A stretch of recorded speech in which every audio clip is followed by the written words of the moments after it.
Bismillahirrahmanirrahim. Assalamualaikum warahmatullahi wabarakatuh. Alhamdulillahirabbil alamin.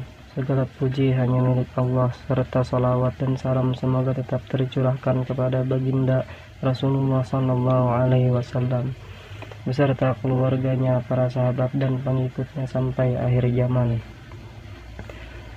Kenapa Nabi Muhammad dikatakan adalah seorang pedagang yang sukses? Padahal dalam kehidupannya sehari-hari sangatlah sederhana. Oleh karena itu, patutkah dia disebut pedagang yang sukses, seperti para saudagar-saudagar yang kaya pada zamannya? Mari kita perhatikan dengan mendengarkan cerita ini secara keseluruhan, sehingga kita semua dapat memahami. Muhammad bin Abdullah adalah seorang yang hidupnya sangat sederhana dan berusaha menjauhkan diri dari kehidupan dunia. Padahal beliau adalah seseorang pedagang yang sukses, yang selalu mendapatkan keuntungan yang sangat besar, sehingga membuat seorang wanita kaya dan sekaligus adalah tuannya, yaitu Khadijah, menjadi senang lantaran dagangannya selalu habis terjual. Bukan itu saja, Khadijah pun mulai tertarik kepada pemuda ini yang saat itu berusia 25 tahun. Sedangkan Khadijah adalah seorang janda kaya raya yang terpaut umur 15 tahun lebih tua dari Muhammad bin Abdullah, dan dia pun adalah seorang pedagang yang terbilang sukses dan terpandang di kalangan bangsawan Arab pada saat itu. Mereka pun menikah. Namun di balik itu, Muhammad juga adalah seorang yang menyebut dirinya adalah utusan Allah. Ia diutus untuk menyebarkan agama Islam kepada seluruh umat manusia. Dengan demikian, Khadijah sebagai istri Muhammad merelakan seluruh hartanya untuk membantu dakwah Muhammad dalam menyebarkan risalah Allah ini.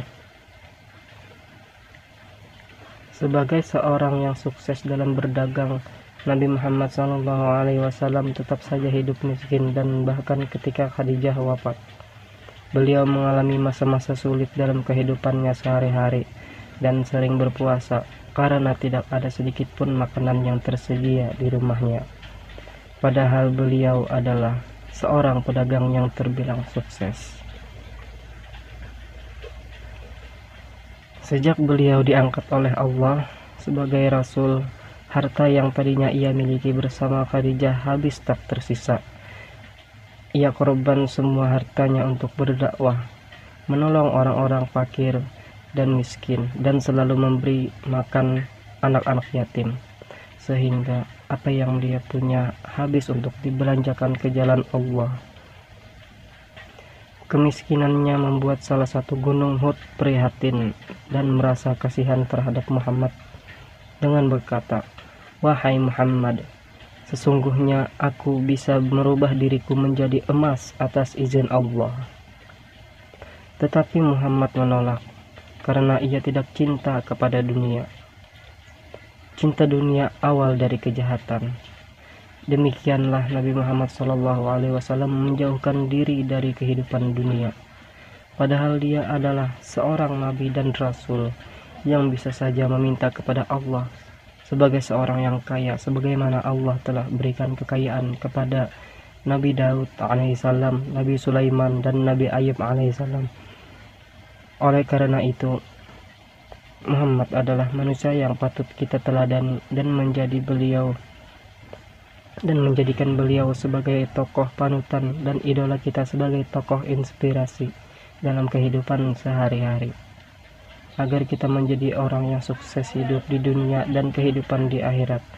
Jadi Nabi Muhammad Rasulullah SAW adalah seseorang yang benar-benar sukses dalam segala hal, baik itu sukses menjadi seorang pedagang yang jujur, dan ia pun sukses dalam menyampaikan risalah Allah Subhanahu wa Ta'ala. Jadi Nabi Muhammad SAW itu tidaklah miskin, tetapi dia adalah orang yang kaya, yaitu kaya hati, karena ia habiskan harta dan hidup dan matinya untuk Allah Subhanahu wa Ta'ala. Jadi apakah kita sudah menjalankan dan melaksanakan apa yang telah dibuat oleh Rasulullah Shallallahu Alaihi Wasallam? Kalau belum, marilah kita semua memperbaiki dan belajar menjadi seorang yang sukses dalam berdagang seperti Rasulullah Shallallahu Alaihi Wasallam, tanpa harus mengecewakan pembeli atas barang dagangan yang kita jual. Cara sukses menjadi seorang pedagang ala Rasulullah Shallallahu Alaihi Wasallam: 1. Jujur. 2. Tidak memberikan harga yang tinggi kepada pembeli. 3. Memberikan pelayanan yang baik.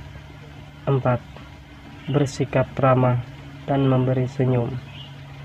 5. Tidak mengurangi takaran. 6. Banyak bersedekah. Dan 7. Paling utama salat 5 waktu. 8. Banyak beramal soleh. 9. Bersyukur atas pemberian Allah Subhanahu wa Ta'ala. Dan 10. Sabar ridha atas segala ketentuan Allah Subhanahu wa Ta'ala.